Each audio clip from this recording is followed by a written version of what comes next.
So let's talk about the power of positive brooding.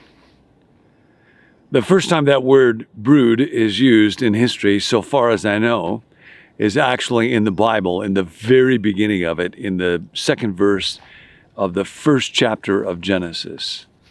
The Message Bible translates it this way. First this, God created the heavens and the earth, all that we can see and all that we cannot see.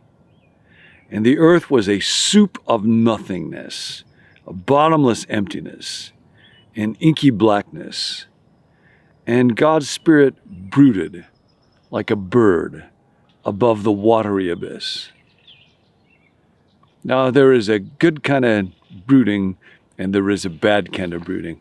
Brooding at its heart meant to conceive or to hatch or to plan. We'll talk about conceiving a child. People will talk about a brood of children, or conceiving an idea. We'll say of an idea, that's my baby. And it's remarkable to think about the Spirit of God at the very beginning, brooding over chaos and thinking about what might happen, what might I do, what could get created.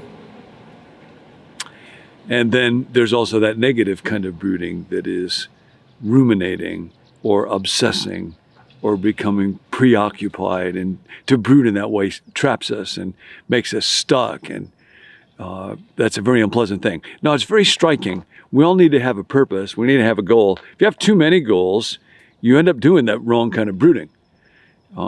There's a psychologist, Robert Emmons. He is a follower of Jesus, interestingly enough. He's kind of the guru of research, particularly around gratitude. One of the things he discovered is people have too many goals, they begin to conflict with each other. I want to be super successful at work and also with my family, and there's not enough time. I want to have amazing experiences of eating fabulous food and have a body that's in terrific shape. And what happens if you end up with too many goals and they conflict with each other is first you worry a lot. You start thinking about, well, what's going to happen if I do this and then I can't do that. And then you actually get less done. You might think that by having lots of goals, you will get more and more done. Actually, the average person at any one moment in time has about 150 tasks to do, and that's too many for us. And so action gets replaced by rumination. And then the third consequence of too many goals is your health suffers, not just your physical health. You become less immune, less able to fight off disease, but also anxiety and depression and an inability to be fully present. So you have too much, and then you end up trying to do them too fast. This is fascinating. In another study, a group of people were asked to project a time frame into the future. They were supposed to finish a sentence. Joe was having a cup of coffee in a coffee shop, and he thought about a time in the future when, ... The control group would answer with some point in the future, maybe in a week, maybe even farther away. People who were addicted, like heroin addicts, only could project about 1 hour into the future. In other words, there is inside of us, when we get broken, this demand for immediate gratification. I got to have it right away. I cannot stand to be frustrated. Too much to do, too big of a hurry to do it in. Too much, too fast. So what would you like to brood over today? And I don't mean ruminate, worry, obsess, preoccupation. What would it be like to brood about your day, your life, what you might bring into creation? Because we are made in God's image. We are like little image bearers, little co-creators. What would it be like for you to brood over your life the way that the Spirit was brooding over that inky nothingness before bringing forth light and life? And that's why I want to take us now to Dallas Willard's book, Renovation of the Heart, page 219. He is writing about what children of the light look like. So really, you only have to have one goal, and that is to become one of these.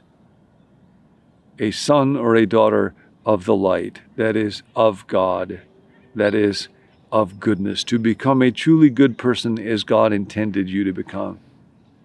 That's the main thing God gets out of your life and mine too. And we looked yesterday, so if you missed that, you might want to listen to it, at elements of the inner life, the thoughts and the feelings of children of the light. Now we go on. And you might just brood about this today. Looking a little deeper, we find that these children of light really are devoted to doing what is good and right. Am I really devoted to that in my will? Their will is habitually attuned to it, just as their mind and emotions are habitually homing in on God. They are attentive to rightness, to kindness, to helpfulness, and they are purposefully knowledgeable about life, about what people need, about how to do what is right and good in appropriate ways. And that lies before me and you today. I don't need money. I don't need education. I don't need a job or a title. My will can move to the good. These are people who do not think first of themselves and what they want, and they really care very little, if at all, about getting their own way. Let each of you regard one another as more important than yourself. Do not look out for your own personal interest, but for the interest of others. That's Paul writing to the church in Philippi, chapter 2, verses 3 and 4.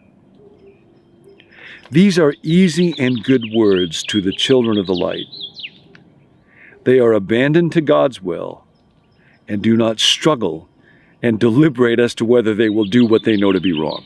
They don't hesitate to do what they know to be right. It is the obvious thing to do. So now I want to brood, conceive, hatch, bring forth that kind of life inside me. So here's a few thoughts on that today. Use today to practice not getting your own way. And pick some quite concrete things. When you're exercising, go 5 minutes longer than you had planned to or really want to. When you're eating, eat something you didn't really want to eat, hopefully something that's quite healthy. Crank out one extra email that you don't have to do, that you didn't want to do. When you're with another person, allow that other person to decide what you will do together, or what you will watch together, or where or what you will eat together. And don't do it with a grudging spirit. Throw yourself wholeheartedly in it. Those are ways, and there'll be a bunch of other ones that you can brood over, and I can too. How do I cultivate a will that is not attached to getting its own way for the sake of ego and self? And then children of light have a different kind of body. That, of course, involves their body. The body has come over to the side of their will to do good. It is constantly poised to do what is right and good without thinking. And that also means it does not automatically move into what is wrong, even contrary to the resolves and intentions, before they can think to not do it. It is no longer true of them that their spirit is willing, but their flesh is weak.